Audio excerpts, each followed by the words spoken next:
Okay. Yes, sure.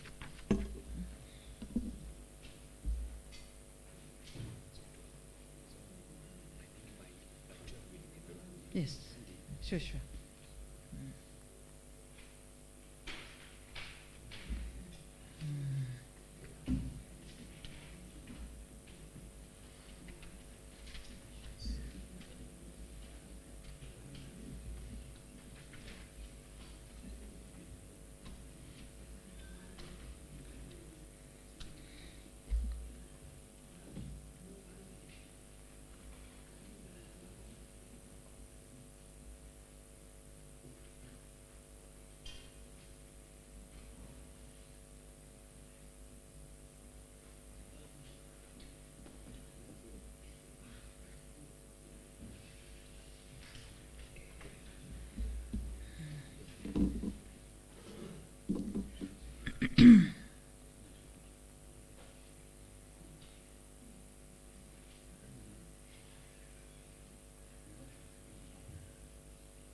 You may get seated.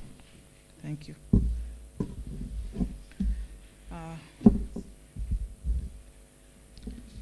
Karibu sana our guests.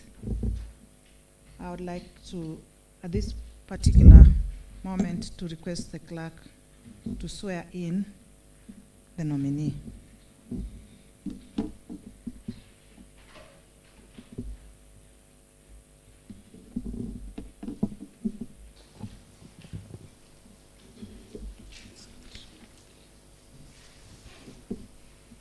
I, Dr. Daniel Munyao Yumbya, solemnly swear that the information I'm going to give before this committee is the truth, nothing but the truth, the whole truth. So help me God. Thank you.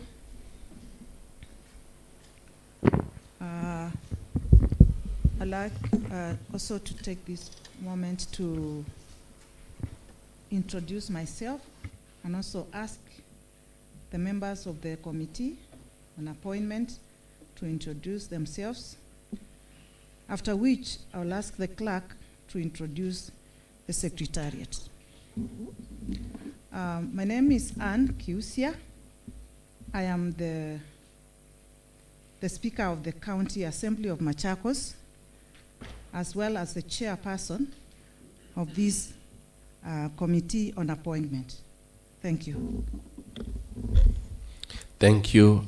Stephen Mwande, representing the great people of Kalakala and the Deputy Speaker, Machakos County Assembly. Through the chair, I'm Peter Kilonzo, representing the great people of Mbioni Ward. Through the chair, I'm Jackson Daka, representing Tala Ward, Deputy Majority Leader of the County Assembly of Machakos. Karibu Daktari. My name is Nicholas Nzioka, MCA Machakos Central Ward, and also the leader of the majority. Good morning, Daktari. I am Francis Kitaka, representing Dalane Ward. Morning, Daktari. Karibu for the vetting. My name is Winfred Mutua, representing the special elect. Thank you. Good morning, Francis Omboa, Kaviu, Kinani Ward, deputy minority. Thank you. Karibu. Karibu sana Daktari. Mheshimiwa Kisila, representing the people of Mwala. Good morning, Dr. Yumbya, and welcome. I'm Judas Mbilindawa, representing the great people of Matu, and also the leader of minority in this house. Good morning, Dr. Yumbya. My name is Joseph Mutisia, the clerk of the assembly, and with me is Mr. Dennis Musioka, deputy clerk legislative, Mr. Modui, in charge of legal, Mr. Musioka, in charge of procedure. I have Susan, clerk assistant. I have Alison, clerk assistant. I have Lewis Moki, clerk assistant. Then I have the sergeant at arms, Jonathan, and I have the cameraman person, Nora Mwendwa. Karibu sana. Thank you. Thank you very much. Daktari, karibu sana. Relax. Although you look like you are relaxed, sip some water. We've given you some water there. And then this is not anything much. It's just vetting. It's not an interview. Clarify issues. Be brief. And we are good to go. Okay? Thank you very much. Kindly introduce yourself by telling us your name, where you come from, your educational background, and your work experience. Honorable Chair and honorable members, my name is Dr. Daniel Munyao Yumbya. I was born on the 30th January 1960 in Ngoleni sub-location, Kathiani location, Kathiani sub-county in Machakos County. My educational background, the highest qualifications that I hold is a master's in business administration obtained from Edith Cowan University in Australia. And I also have honorary doctorate, honoris causa, Doctor of Humane Letters, awarded to me by Mount Kenya University. I have done various courses in various universities, and I will indicate the ones that are relevant to the vetting today. I did a course in Russia on inspection and accreditation of university, medical and dental schools and teaching hospitals. And I did a course in Germany, Berlin and Frankfurt in Chari University on the accreditation programs and processes in Germany. I did another course on medical security here at the National Defense University in Nairobi. And I've also done a course with Interpol. I'm actually an accredited trainer with Interpol on pharmaceutical crime, and I train in the Southern Pacific, that countries that are in the South of Pacific in terms of pharmaceutical crime geared towards prevention and detection. So I've also done a course at Strathmore University, executive training on leading and managing healthcare institutions in the country. Those are just a few that I feel are relevant to this vetting today. But as you can see in my CV, I've done several courses that have kept on improving my career as a regulator. Now, about my working career, Honorable Chair and Honorable Members, I started my career as a teacher. I taught Kiswahili and Fasihi and religious education in the early 80s. In the year 1994, I was appointed a district officer, and I was attached to the late General Jackson Mulinge when he was the Minister for Lands and also Minister for Health. And when he left the Ministry of Health in 1997, in 1998 January, I was appointed the ministry's liaison officer for parliamentary business in terms of questions and procedures relating to the Ministry of Health. I was also appointed the in charge of protocol in the said Ministry of Health in terms of state functions, a duty that I performed until April 1999, when I was promoted to become the executive officer / secretary of the then Kenya Medical Practitioners and Dentists Board. That is a position equivalent to a district commissioner. I served as an executive officer up to year 2011, where I was promoted to the Chief Executive Officer of the Kenya Medical Practitioners and Dentists Council.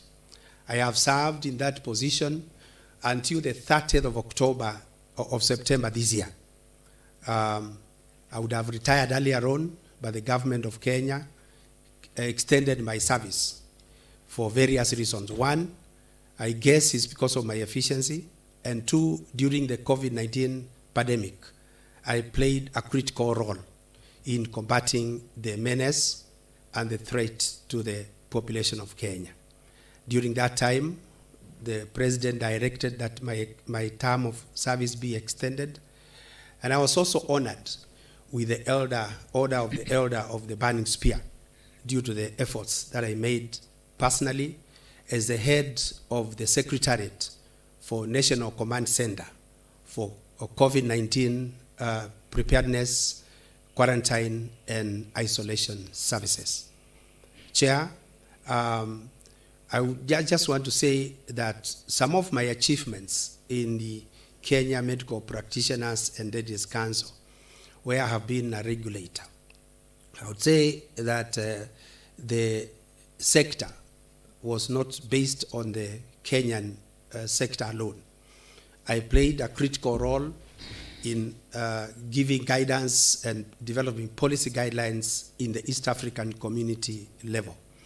And I continue to serve as a founding member of the Association of Medical Councils of Africa, which institution honored me early this month with a lifetime achievement certificate for having brought together all the regulators in the continent. I also serve as a director of International Medical Regulatory Authorities, Board of Director, representing Africa continent. And I sit in that board, a position which is elective, just like that one of the AMCOA.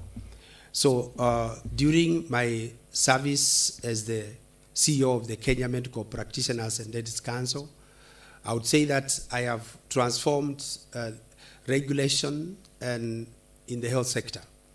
I joined the council, the board, when it had only 4 members of staff, and it had no structures. It was in the Ministry of Health.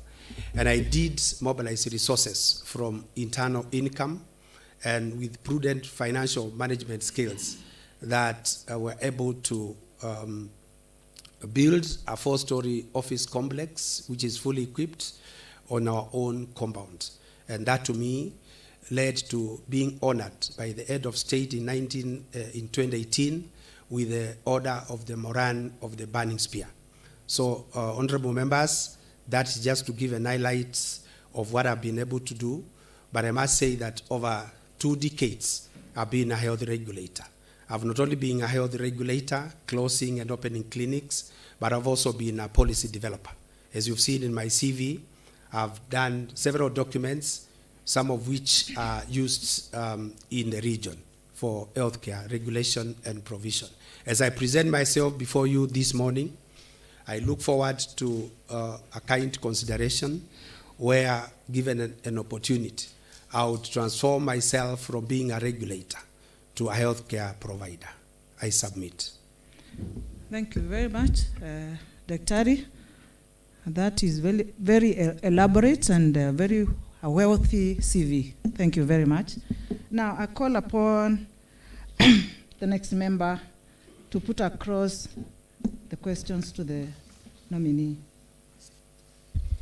Thank you, Daktari. My question is, with the challenges that we've been facing on supply chain of essential supply chain on essential drugs and amenities in our health department. What do you think is the cause of the shortage that we've been experiencing, especially in our county? Thank you, Chair and honorable members. I think the problems are in two approaches. One, it looks like it was decided by national government that procurement of medical supplies should be purchased from KEMSA. And I must admit that was a wrong decision for two reasons. One, KEMSA has got a tendency of push procurement approach, where they push commodities to the consumer, as opposed to pull, where the consumer pulls what they want. So their packages are geared towards giving and clearing the stock that they have. I would pause and ask ourselves a question. Where does KEMSA get their medicines from? And I would say they are supplied by manufacturers. And if you get medicines from a manufacturer, you must get from the manufacturer at a considered price. And when you sell, you must make profit. So it's like KEMSA is a medium, is a conduit, is a medium of supply chain system. So one, procure from KEMSA. Two, KEMSA procures from pharmaceutical companies. Why would we not, as a county, think in terms of direct procurement from manufacturers? And we discuss with them competitively. We see who gives us what. KEMSA also delays their supply. And as a result, hospitals run without medication. And some hospitals get what they do not need. So you find an hospital has got a bulk delivery of medical supplies. But what they require is completely different.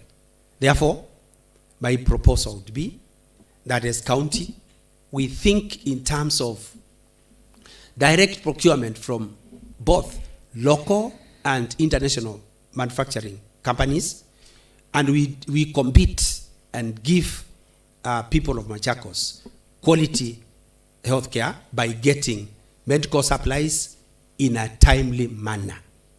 Number two, KEMSA does not brand their supplies to us. So once you get supplies that are not branded, they are prone to theft. I would say that the best thing to do is we look for alternatives together. Thank you. Thank you. From your submissions, one, you've said that the government of Kenya, it's like, do we have an act that allows or that forces counties to use the KEMSA, or how are you going, if appointed, how are you going to go about it so that you may check on that challenges of supply that has been a thorn on the flesh in our counties? Yes, from my experience as a CEO, I do the Public Procurement Act that limits counties not to source supplies from direct manufacturers. And therefore, we shall gauge, be it at the national government or at county assembly or national assembly, that through you, that we could make a regulation that would free the health sector so that they can purchase commodities from competitive providers who can deliver in a timely manner.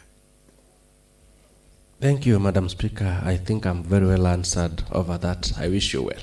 Thank you. Thank you very much. I call upon the next member to put across the question. Thank you, Madam Chair. Dr. Karibu, I've lived in this county long enough, and I know there are serious gaps in medical personnel within the whole system of the county. What are you going to do about it? And maybe in your first 100 days, what personnel could you really think we should be having? I would say that I've also studied the county briefly, and I realized that the establishment for health workers in health, in the docket of health, stands at 6,000. And currently, in place, we have about 2,800. So we got a shortfall of close to 4,000 workers. The majority of workers who are hard hit are nurses. So we are in dire need of nurses, and we are also in dire need of doctors, particularly medical officers and specialist doctors.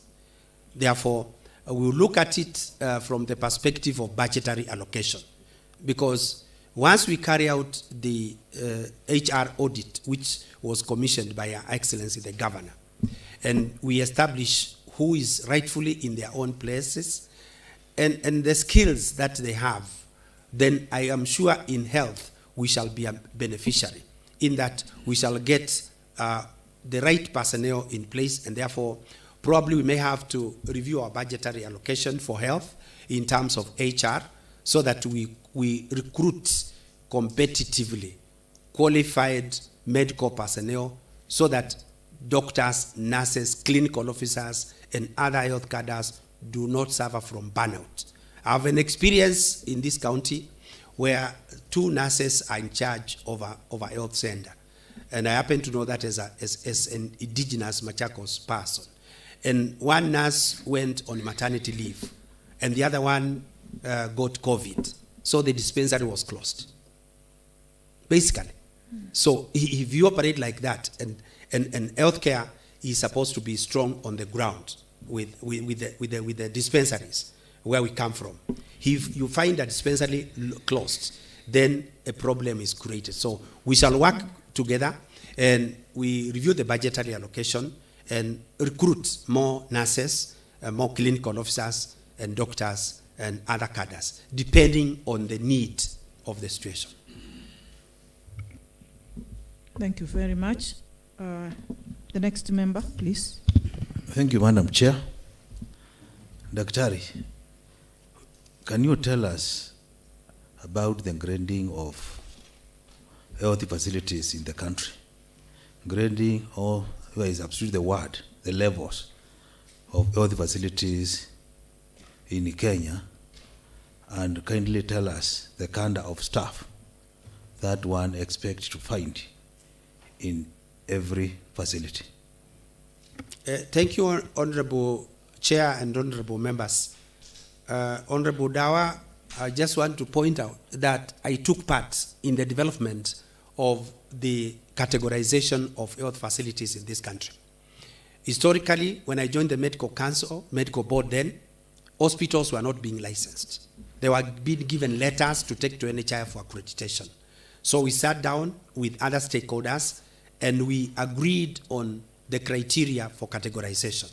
We begin with category 1. And category 1 is community health service. This is a facility that's not set up. It is a group of health workers, mostly the community health volunteers and nurses, who promote public health, and they carry out outreach programs to our people. Level number 2 is a facility that is a clinic, a standalone clinic, that is run by a nurse, a clinical officer. It could be even a standalone laboratory. It could be a standalone small pharmacy. And that is the kind of level that we have.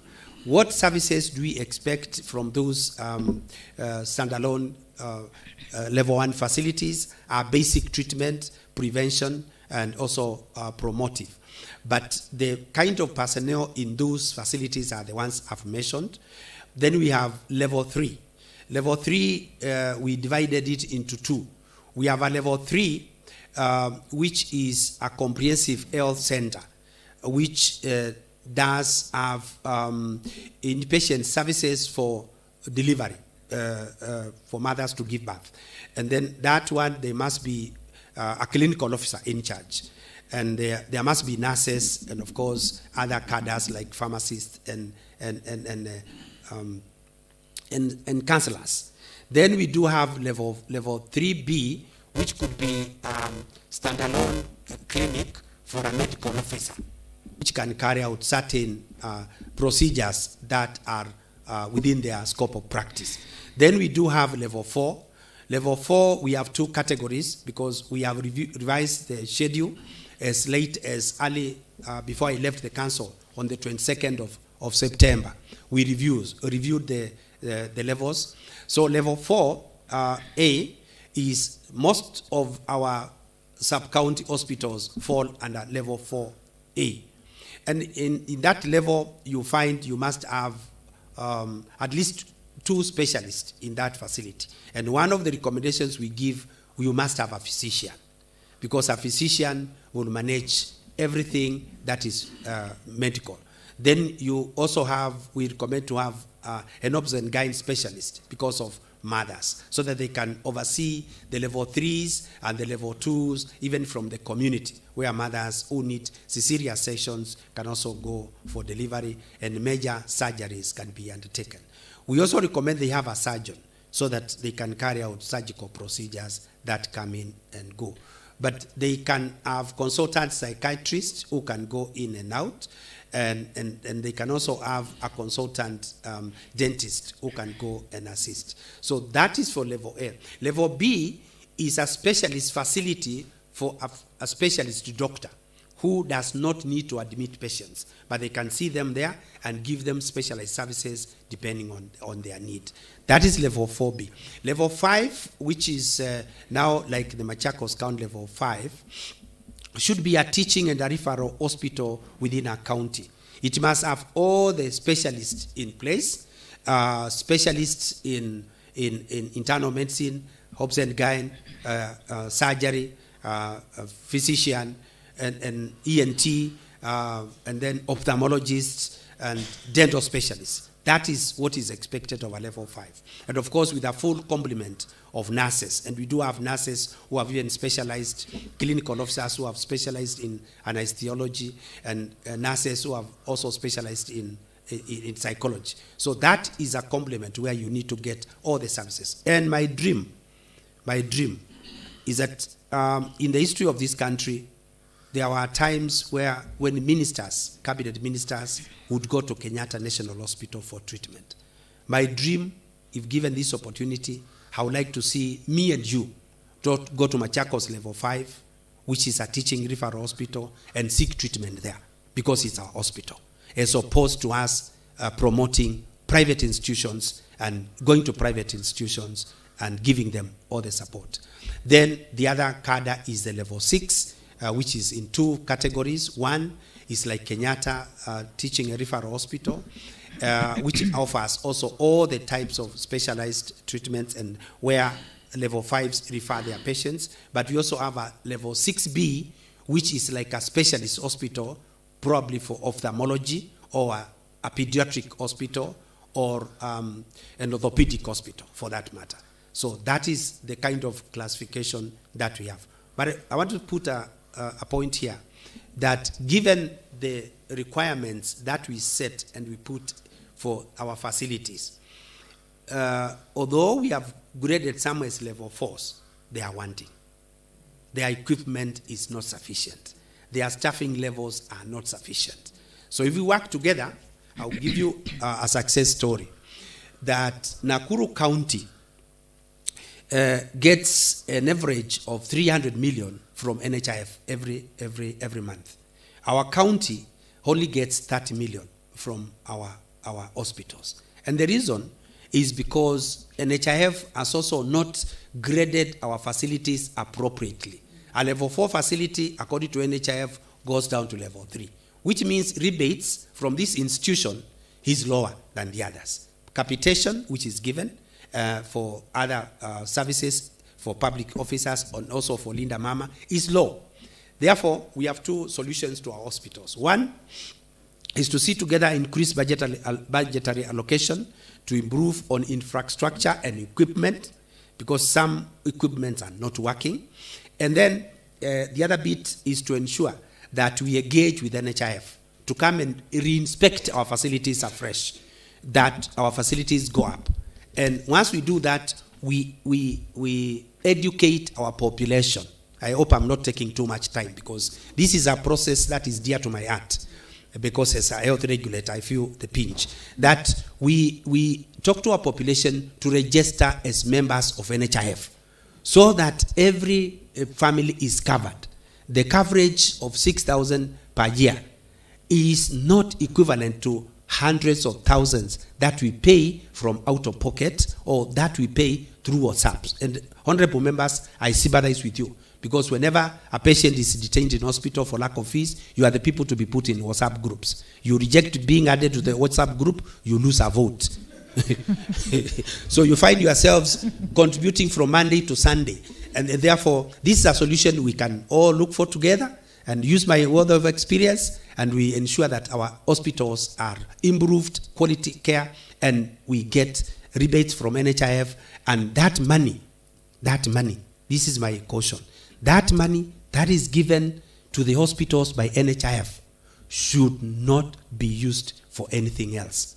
From the national government, we've been to the National Assembly, there are counties where that money goes to repair roads, and I'm not saying roads are bad, to go and build dams. I'm not saying dams are bad, but money made for hospitals should be solely used for hospital improvement. Honorable Chair, I submit. Wonderful and well answered. All the best, my brother. Thank you very much, Daktari. I call upon the next member. Daktari, I must say, honestly, I'm very impressed. I'm a member of the Health Committee of this Assembly. And what you are saying is music to my ears.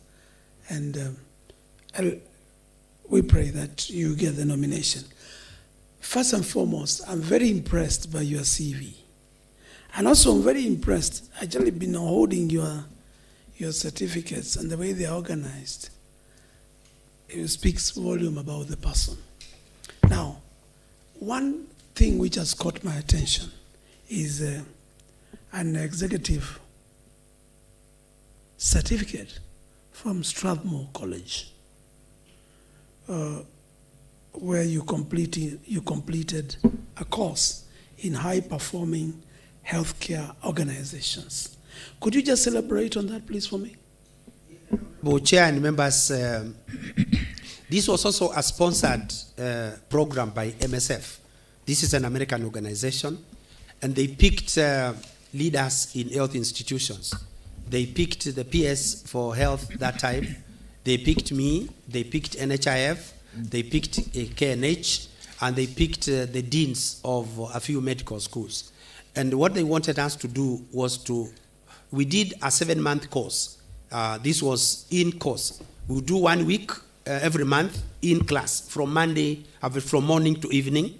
Every month we were in class, that 1 week. Then we do projects. And some of the projects that we undertook was particularly, I took a project on the inspection and accreditation of university medical and dental schools. And based on the training that I had also done in Russia, we developed the first inspection and accreditation requirements for medical schools. Remember, when I joined the council, the board then, we had only 2 medical schools, University of Nairobi and Moi University, and 1 dental school, University of Nairobi Dental School. So out of that program, we were able to develop the guidelines that we gave to the universities that wished to start medical schools. And I can proudly tell you that now we have 9 medical schools in this country, and we have additional 1 dental school in the country. We even have a private medical school. You could not start a medical school as a private entity, but even missions could not start. So out of that program, we did that. It was copied by Tanzania, it was copied by Uganda, and out of that program, which we had a project to do, we developed checklist for the region, and it's in my CV that we developed an international checklist for medical and dental schools in the East African community. And I can tell you, in my tenure as the CEO of the Kenya Medical Practitioners and Dentists Council, we have inspected all the medical schools in the East African community region after every 5 years. Now, in fact, the team is going to Burundi next week to continue the work that we started, so that we can build capacity. Because as long as health workers are not trained uniformly and they acquire basic skills, that is a plus to healthcare. The other bit out of that training program is we introduced the so-called continuous professional development to doctors, because knowledge is power, and technology changes day after day, and therefore doctors keep on advancing their skills. And we made regulation with the National Assembly that every doctor, to get the renewal of their license every year, they must attain at least 50 CPD points. And that has been copied by other cadres, nurses, clinical officers, so they keep on improving their skills. And if you look at my CV, you'll find that every year I've attended at least a course where I'm either a facilitator or a keynote speaker in the entire world, so that we can share best practices, borrow from those other countries, bring to our own. Thank you. My next question, Daktari. I come from a ward which is devastated by cancer. Every week, every month, I'm burying somebody because of cancer. And cancer is a serious issue now in our county. And actually, I put it to Her Excellency, the Governor, to see how she can be able to assist me with my people. How do you think how will you help me? Mwala. Yes. Good. Yeah, you have a big problem in Mwala. One is the river. Studies are indicating that the water that is being used in Mwala is not safe for human drinking. At some point, there is a lot of pollution. There is a lot of agricultural input across the river. Then a lot of interference. And therefore, for us, we need to take a study together with the Ministry of Water and Environment. And we also need to involve researchers to see how best we can prevent. Because the kind of foods that we eat also contribute to cancer. And therefore, lifestyle behavior for our people must also be looked into. I think what we shall do is that as a CC for Health nominee, I would say that once confirmed, I'll organize and get cancer screening programs in the sub-county, in the ward, so that we can, and we spread over, so that we can detect, once cancer is detected at an early stage, it can be managed. But the challenge we have in our population is that people go to hospitals for treatment of cancer when it is at stage 4, and that becomes dangerous. Number 2 on that, we have to talk with Her Excellency the Governor to engage the services of specialized oncologists, so that our patients do not have to travel far. That oncology center in level 5 can function, and we can also set up an oncology center in Mwala, so that we can address to the needs of the people on the ground. I think your bottom up begins by dealing it at the bottom. Thank you. Thank you very much. My last question is, and on that cancer issue, Mwala level 4 is the only hospital with asbestos. Asbestos, roofing. You know the implication? And that, I think, has a direct link to the increase in cancer. So you might need to help me on that. My last question is on staff discipline. You're inheriting a department which is rocked with indiscipline of staff and dishonest staff. How will you handle that, Dr.? I think the first thing is, this is not a one-person approach. the first thing that we do is heads of departments meeting. Meeting the people at their facility level exposes you to understand their requirements and their challenges. Some of these people who report for duty late, those who absent themselves, those who do not go to work when they are required to go to work, I will just plead with them that is not going to be business as usual. Once, if they like me, I don't care. If they don't like me, it's okay. But duty is duty. And one of my mentors, the late General Mulinke, taught me time management. And I'm never late at work. If I report for work early, I'll go and visit those facilities, impromptu visits. And if I find you are not on duty on that particular day, then we have a case and we shall have to discuss. And I want to plead with you, don't protect anybody who is not going for duty. If you find me being a bit tough, please support me, because it's out of discipline that we are going to deliver our mandate. Very good. Lastly, just to add on that is medicine disappears from hospitals. I actually just bought medicine the other day, but you go to Mala level 4, they are saying there's no medicine.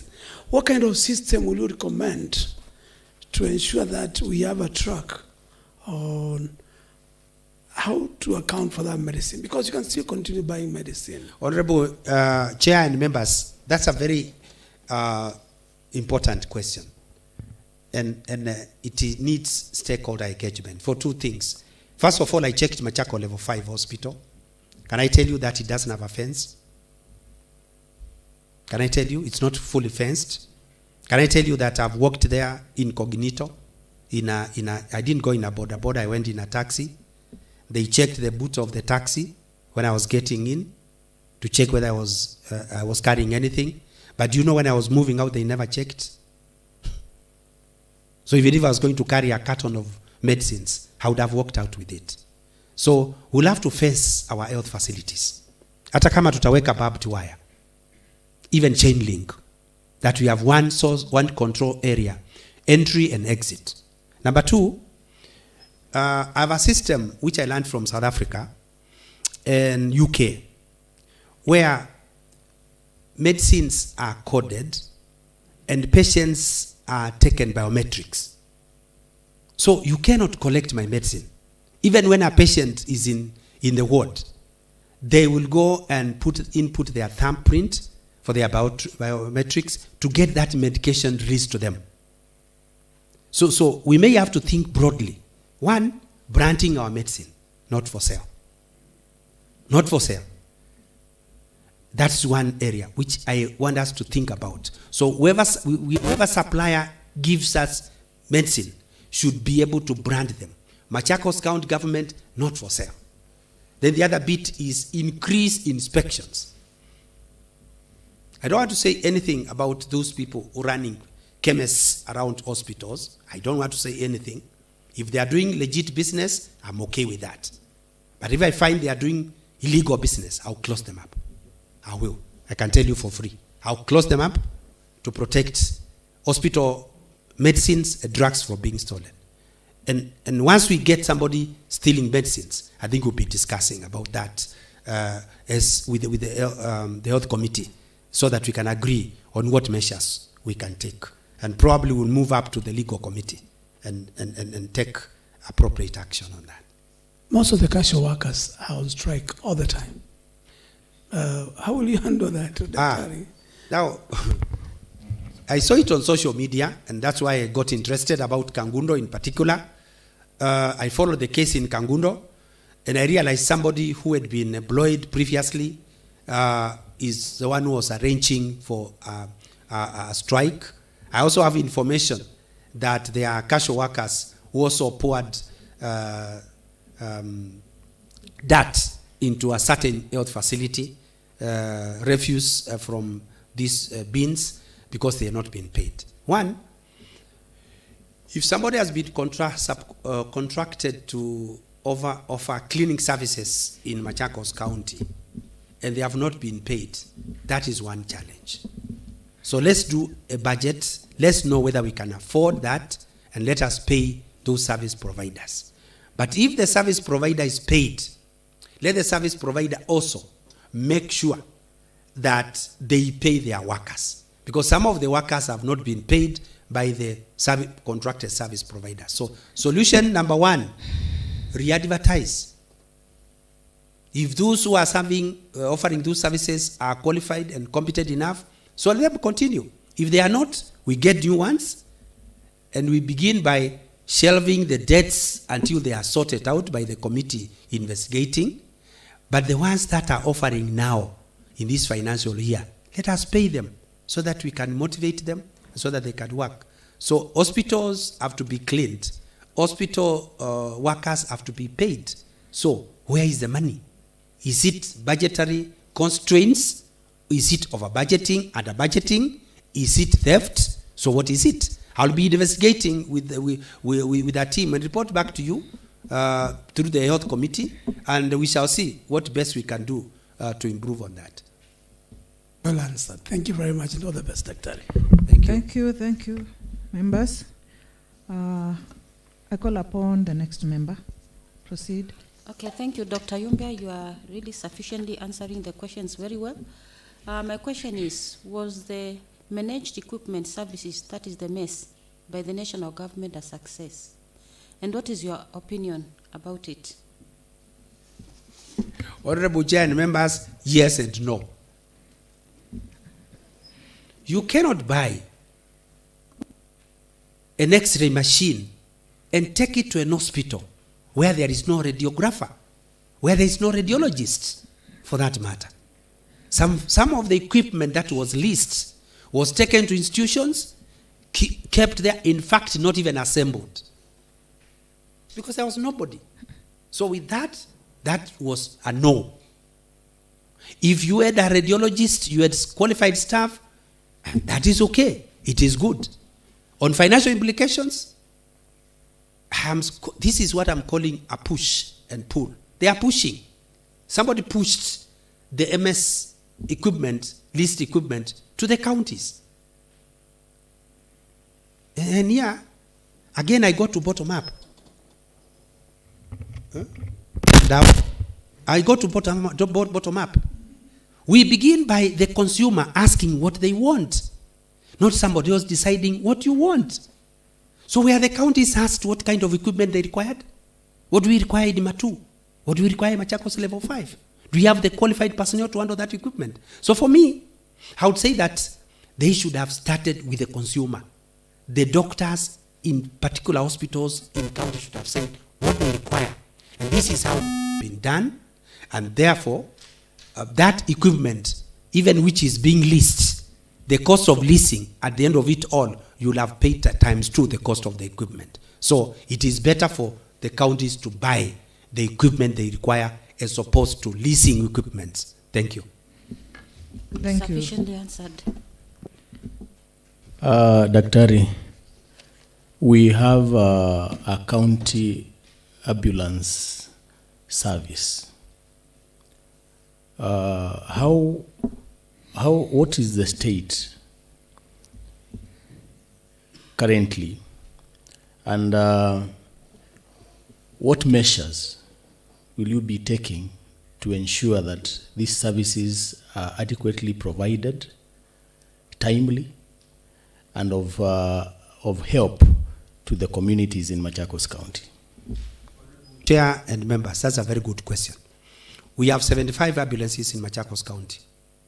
55 are working, 20 are grounded. The 20 which are grounded, the 55 which are working have no fuel, or do not seem to have adequate budgetary allocation for fuel. Imagine asking a patient to fuel an ambulance. It's just like a policeman asking a citizen to fuel a 99 vehicle. You are in distress, your patient needs critical care in Kenyatta for transfer, and you are hereby told you give fuel 3,000, 5,000 for ambulance.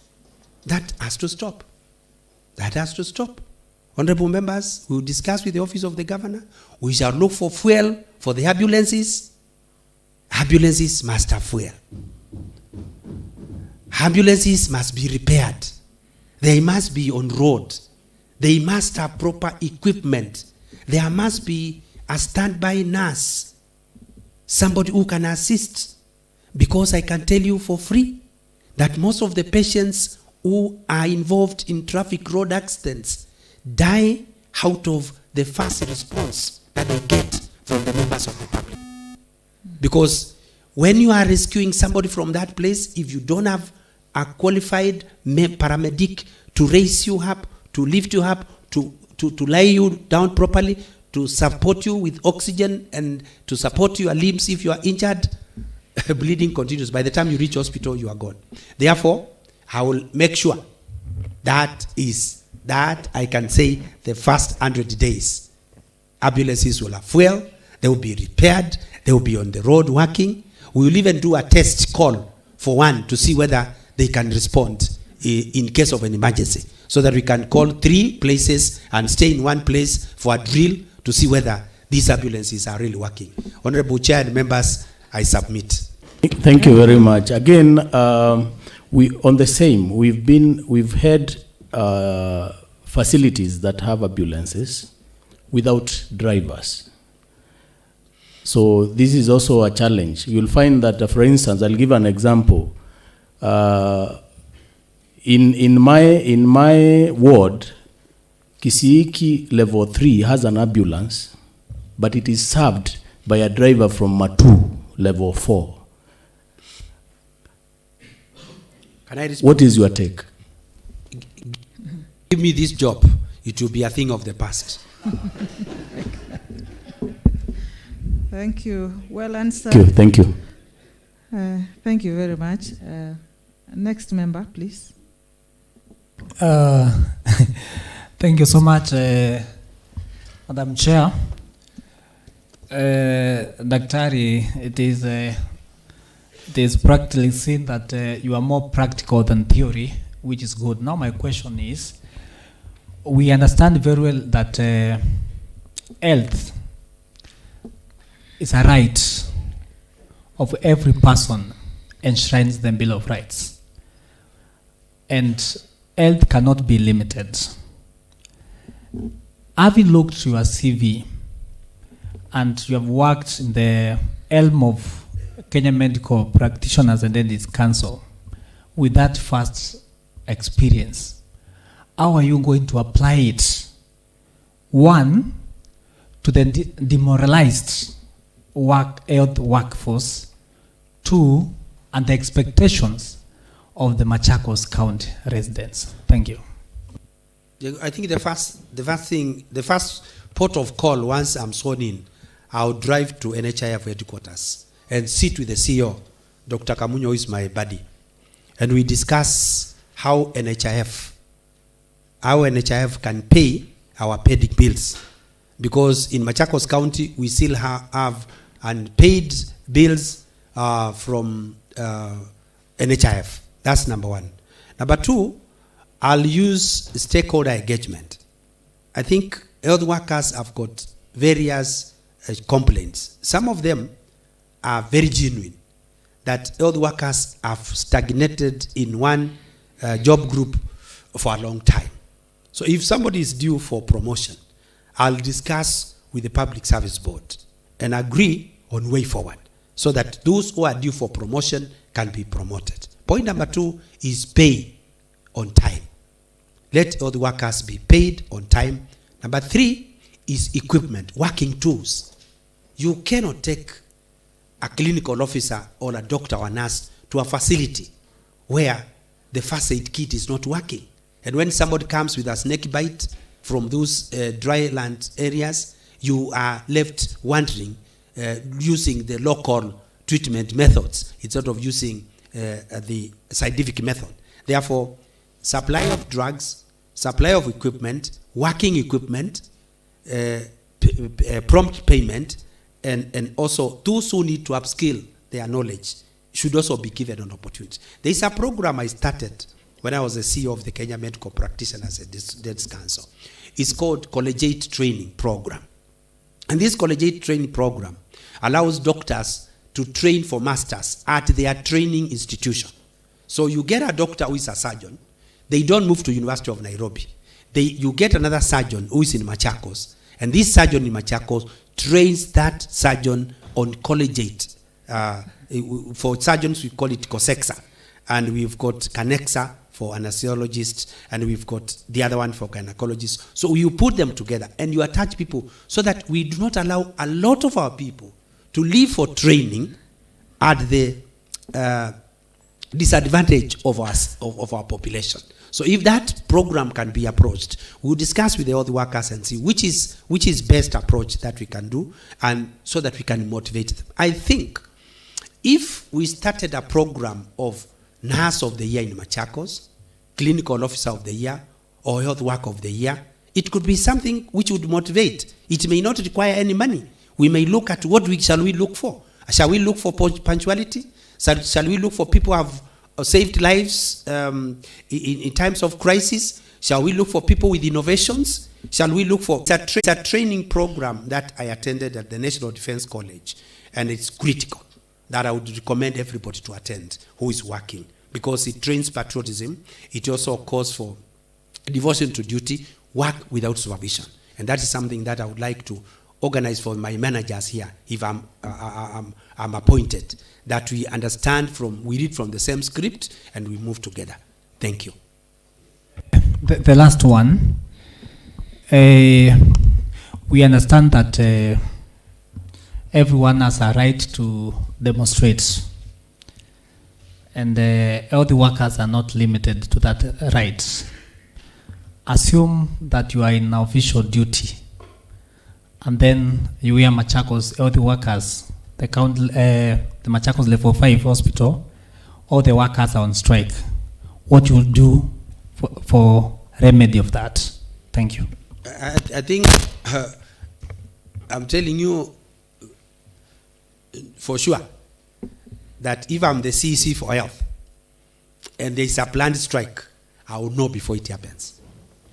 First of all, I'll establish networks. And I'm good at that, because I had networks across the country. I would know what is happening in Lamu and Madeira. And I would get information on a daily basis. I had my people who are giving me information. I'll establish a network system. And you can see I've started, because I've told you what is in Mwala about cancer. I've told you about ambulances. These are figures I'm saying from my head. I'm not reading from anywhere. So I've already started setting networks that can give me updates. So once I get the job, then before it happens, I'll know. Then number two, I'll engage. I'll engage the leadership. I've worked together with the union in my position. I've negotiated for return to work at the national level. I've negotiated for return to work even over the phone teleconference with county workers, including Mombasa, including Laikipia, when they were going on. And therefore, I'll engage and I'll respond. If I find by chance they have gone without my networks picking it, I will respond by being available there. Then I'll go and pick a stool or a stone and sit on it and tell them, let us discuss. If there is no chair, I will sit with them on the floor, on the tarmac.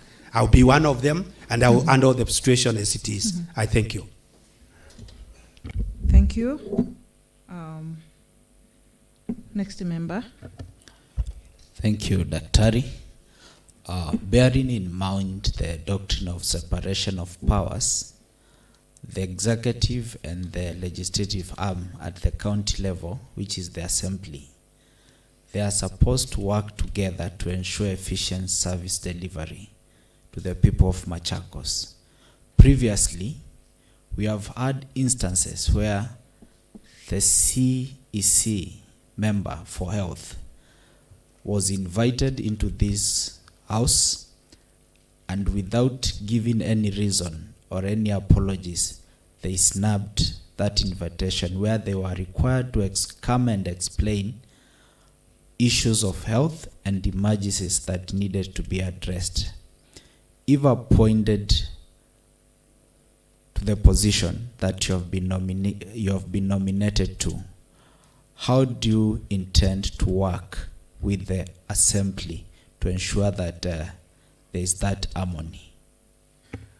Take my assurance, Honorable Chair and Honorable Members, that in my career, I said once in the 1998, I was the liaison officer for the Ministry of Health and the National Assembly. And that gave me basic training. In my career as a CEO of the Kenya Medical Practitioners Residents Council, I have appeared before the Senate and the National Assembly Committee many times. But what we agreed with them, which I would like to apply here, is that we have retreats with the Health Committee. That, first of all, the members of the executive have to understand how the Health Committee relates, because you are the oversight of the executive. And therefore, for me, I begin by saying I submit to the Committee of Health. The chair of the Health Committee here will be my boss. And therefore, just like my governor would say, I need you at 8 o'clock. If he says, I need you at 8 o'clock together with him, I would say, please allow me to come at 9 o'clock, and I appear. If I'm required to appear before the Health Committee of the Assembly, how diligently and faithfully be available, because it is oversight authority calling me to come and ask me to account for things that I may have done personally or may have been done by my officers. And therefore, that is a responsibility that I cannot afford. I cannot afford to miss. I give my commitment. Thank you. And the other question is on, there's a lot of pressure on our level 5 health facility here in Machakos. And the previous government had initiated some ambitious project that was supposed to ease pressure on our main hospital here. And given a case in point, there is a health facility in Chumvi, Itimboni Hospital. There's a very big structure that was initiated 7 years ago, and to date, that facility is not adding any value to the people, and due to its location, if the dream was realized, it will ease a lot of pressure from our neighboring county who come to seek medical here. So what is your plan to ensure all those tall health projects are completed in time so that our people of Machakos County can start enjoying the services? Honorable Chair and honorable members, a previous honorable member had asked me about the grading of health facilities.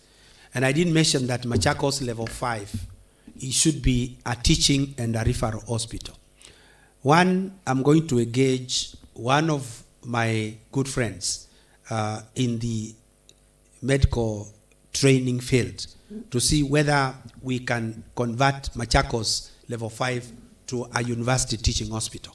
I'll engage. If I succeed, I'll report back to you. Because if we can get a strategic partner who can even improve on certain facilities. And in case here, I'm looking at Thika level 5. Mount Kenya University partnered with Thika. And Thika level 5 got a complete facelift from that particular university. Gatundu also got facelift from both national government and the Jomo Kenyatta University of Agriculture Technology.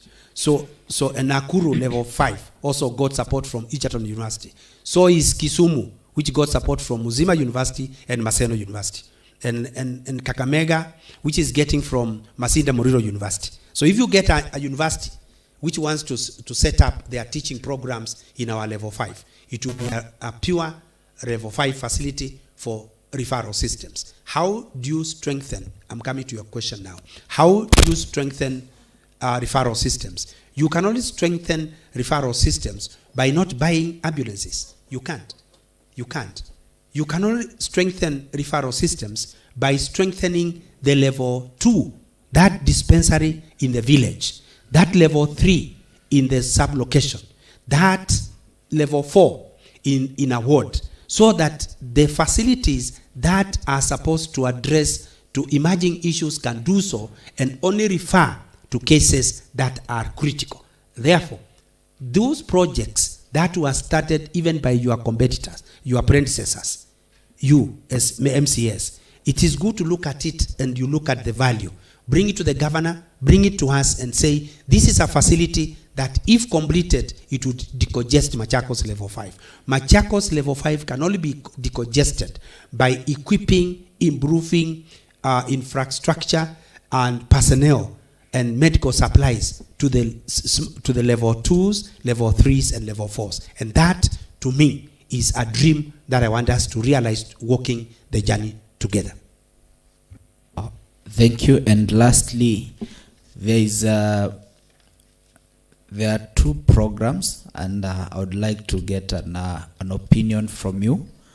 There is that program that was initiated by the immediate government that was led by former President Uhuru Kenyatta. The issue of Cuban doctors. One, I would like to get your opinion. Is it an indication that we don't have enough medical personnel within the country that can play that role, bearing in mind the cost implication that the program has? And the other part of the question is on the CHV program, as the community health volunteers. There have been allegations that most of them, despite the value add that they do at the village level, for over 3 years, they have not received their, I don't know whether they are paid allowances or is their stipend for the last 3 years. What do you intend to do if you are successfully appointed to the role in the health docket to ensure that they also get something, and also ensure that they are properly trained? Because I'm not sure of the criteria that is normally used to appoint or to pick those community volunteers, despite the critical role that they play in the community. Thank you. Honorable Chair and members, I want to put a disclaimer that I participated in the recruitment of the Cuban doctors. I was in Cuba for 2 weeks, and before recruitment, we went on a study tour 1 week. And Cuba's healthcare system is very strong on the ground. Their public health is very strong, in that in Cuba, the Minister for Health goes to the same clinic that his driver goes. We were privileged to find one minister in the same ward with a child of his driver. That was very touching to us, that in Cuba, the levels of healthcare are improved at every level. And the Cuban system is like this, that every doctor is given a family. So, take an example of my family, the Yumbya family. We've got a doctor who deals with that family. They will follow everybody. They will know what are the possible hereditary diseases that we are likely to fall to. They will eradicate, they will predict and determine. And I think that program of the Cuban doctors being family doctors, every family and every doctor in Cuba has 1,000 family members. I'm telling you, it's a wonderful program. And for that reason, that family doctor will decide whether you go to a level 1 or a level 2. And the same family doctor will refer you to a specialized hospital. It's a control system. So for me, when I studied the Cuban model, I was very happy with it. So we said, let's do 2 things. And one thing has not been said loudly in the media. Apart from the 100 doctors that we brought from Cuba, we also took 50 Kenyans to go and train in Cuba because we wanted to tap into their skill. And these 50 Kenyans who came in were each from every county. And we told them to come and inculcate the practices in Cuba so that we can introduce the family care. And I'm telling you, if we strengthen the dispensary in my village and the comprehensive health center in my sub-location or ward, we are finished. We are good to go, not finished. Therefore, the Cuban system of healthcare is excellent. Their care is excellent. if the minister does not have drugs, his driver does not have drugs. If the minister has medication, his driver has medication. So there is no private practice in Cuba. There is no private hospital in Cuba. All healthcare institutions are owned by government. What a wonderful idea. And I think if we get a donor, the whole committee, we can go to Cuba for a week. We will look for a donor so that we can go and see their healthcare and come and see how we can do. About the doctors that came in, I would say like the way I said about the leased equipment. It is a yes and a no. Because there are facilities in the northern frontier which have never seen a specialist. These Cubans, for general family medicine, can treat almost everything because that's how they are trying to run families. But those that came in and they found a top surgeon in a facility and you give them a surgeon, then they feel that they are getting somebody who is giving competition. The good thing with them, apart from the language barrier, these guys are hard workers. They work very well. They work efficiently. They stay in hospitals. They don't do private practice. They are in hospital 24/7. So for me, I would say it is a no for the benefit. I had the privilege of taking some to Kathiani to do a medical camp. And I'm telling you, the people of Kathiani are still asking for the same group to go back. Only that I don't know whether I'll be able to get the team to every ward or to every county to go and do some medical camps to assist our people. So for me, that is a plus, but it's a case of study that we need to evaluate as a county and see what can we learn from Cuba and what is it that you can put into practice. Honorable Chair, I submit. There is the issue of the CHV. I think the national government did make a pronouncement that these community health volunteers have to be paid. They do a critical job, and for us as county, I'm aware that the governor is very keen on that. We shall be discussing with her, and if a policy document or regulation is brought to the assembly, please consider it favorably. Thank you. I would like to ask you a question on that Cuban program. What challenges would we have if we replicated the same program in Machakos? What challenges would we face or would we have if we replicated the same program in Machakos County? I don't think. Or rather, are there any challenges that would? Let me tell you, the Cuban doctors, those who came, we can say because of language barrier, they took time to learn. Number two, about their pay, that was a challenge. But if we got the Cuban program that we strengthen primary health care, I am telling you, most of the hospitals would not be congested. And if we agreed that when I fall sick, I'm going to a public hospital, I'll ensure the dispensary at Ngoleni, my mother will go there. I will never bother to take her to Nairobi because there is medication. And the other thing that would do is to have consultants on standby. Why can't we have the consultants in OBS and GYN going to the outreach facilities in the wards to say on Tuesday or on Monday, OBS and GYN, Akina Mama, they can come for antenatal clinics to see these people. So we can use that process and ensure it benefits our people and on our process. And Madam Speaker, who is the chair, I think this is something that I would appeal that we carry a study on it and see how best we can all benefit from it. I submit. Yeah, just on it, not bringing on board doctors from diaspora, from world over.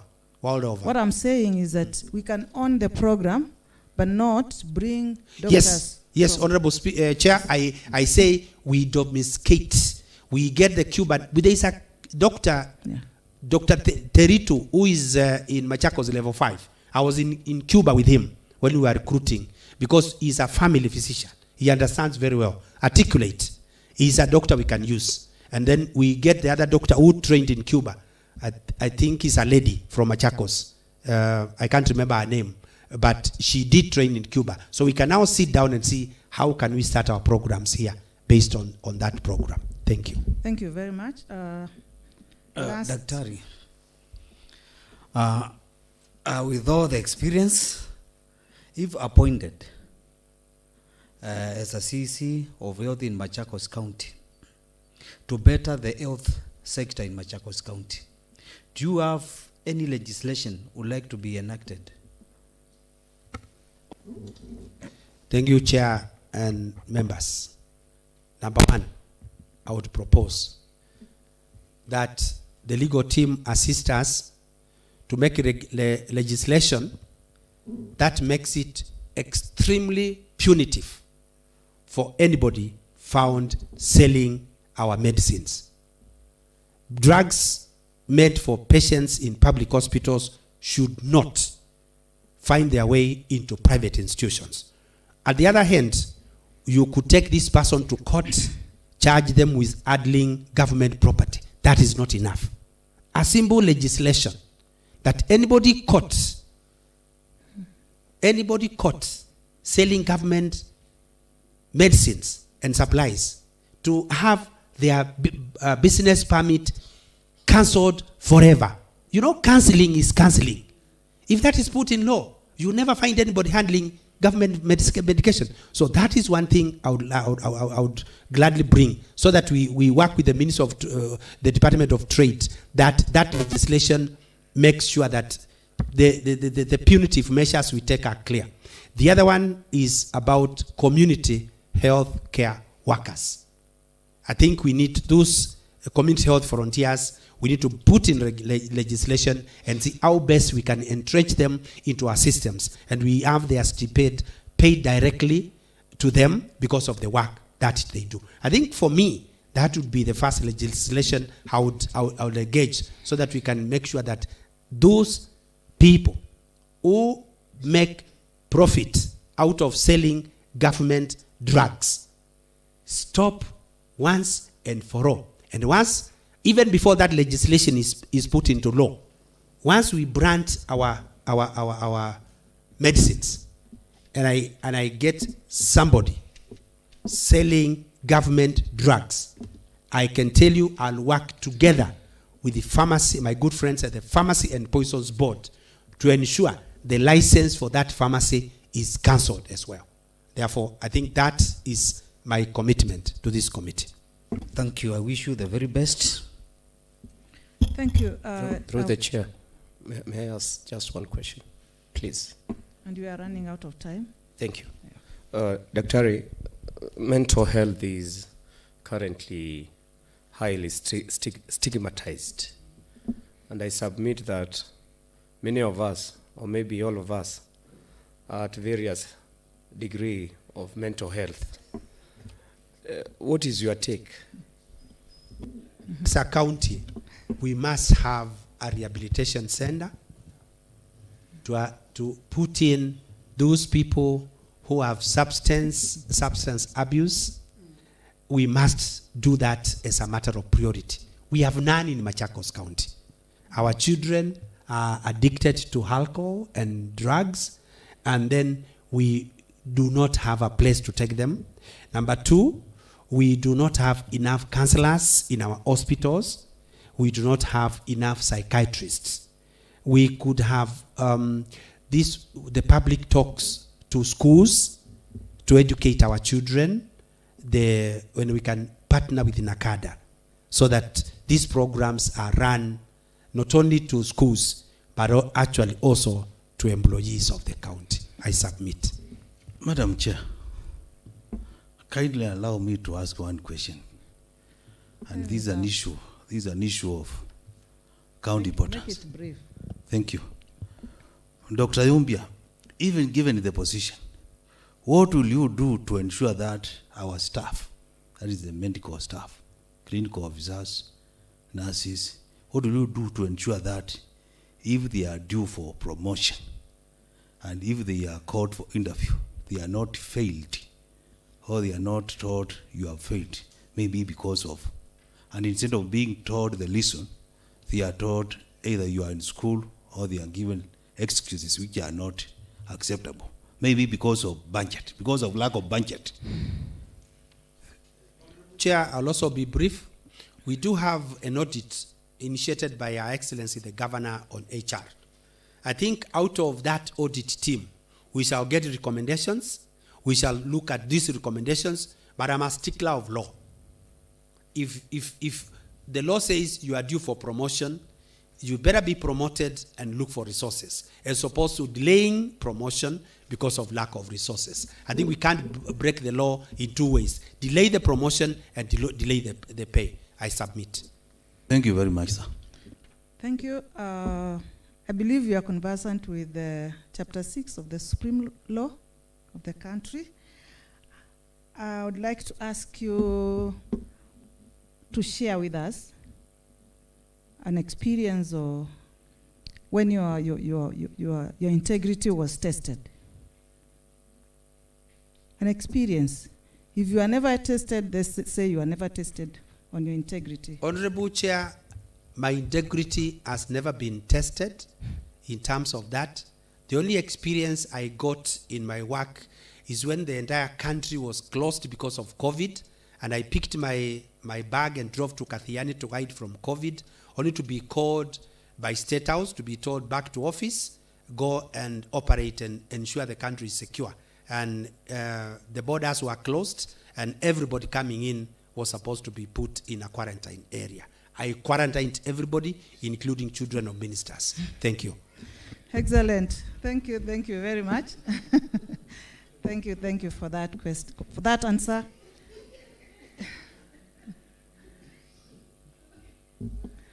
Members, we've come to the end of our interview or vetting on the honorable member, honorable nominee. But I would like to give him a chance, an opportunity to either comment or say something to us. Honorable Chair and members, I just want to thank you very much for giving me an opportunity to be vetted in an atmosphere that is cordial, that is friendly. I've never experienced people laugh in an interview, and I was not the only one laughing, so I saw people laugh, and I enjoyed the proceedings, and I look forward to a favorable report. Thank you. Thank you. We may release you, and then don't forget your academic papers, original ones. Thank you.